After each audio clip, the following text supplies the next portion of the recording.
Now we move on to experiment 3, which is effect of noise and identification of the word stimulus. So as you can see, this is the graph.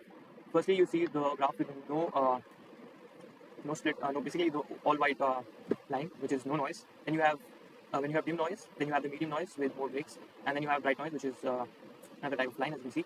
So you see no noise has the highest potential here, since we are measuring in microvolts on the y-axis. So highest potential of no noise, then dim noise, then goes on to medium noise, and then finally bright noise.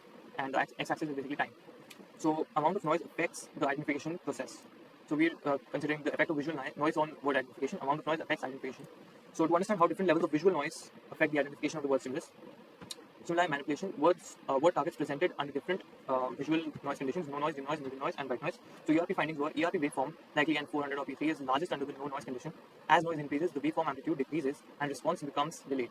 So the interpretation is visual noise interferes with the identification process. That is the main thing. Visual noise interferes with the identification process. The more noise, the harder it is for the brain to extract lexical and semantic meaning. ERP deflection amplitude is equal to the degree of successful identification plus processing clarity. So perception quality directly modulates neural processing intensity. Let me just highlight this because this is important. Visual noise interferes with the identification process. More noise, harder it is for the brain to extract lexical and semantic meaning. ERP deflection amplitude degree is basically the degree of successful identification plus processing clarity, and perception quality directly modulates neural processing intensity. Now the P3 component and frequency effects. So these are the male names, frequent and female names have a higher P3. Positive reflection at 300 milliseconds after stimulus onset. High magnitude for low frequency as compared to high frequency stimuli. So since female names have low frequency, they have high magnitude in the P3 component associated with consolidation of information in the working memory. So P3 or P300, a positive deflection or around 300 milliseconds post stimulus associated with consolidation, stimulus evaluation, and working memory updating. So male names which were frequent versus female names which were rare. The ERP finding was that P3 amplitude is higher for rare names female and lower for frequent names male. So the interpretation is that high frequency stimuli, which is more expected, requires lower cognitive effort, and therefore leading to a smaller P3, smaller deflection in the P3 component. And low frequency is unexpected, triggers more attention and stronger working memory encoding, larger P3. So yeah, this is also important. Then broader insight, P3 is equal to the marker. P3 is the marker of working memory consolidation. Magnitude of P3 reflects task relevance, novelty, and stimulus significance. All right.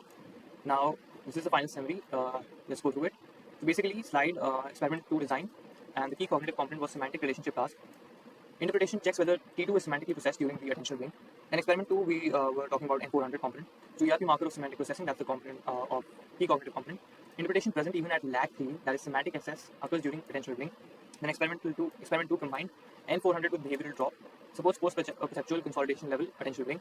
Experiment 3 is noise, degraded ERPs with visual noise impairs identification clarity. And experiment 3 P3, higher for rare words, indicates more consolidation for infrequent items. Yeah.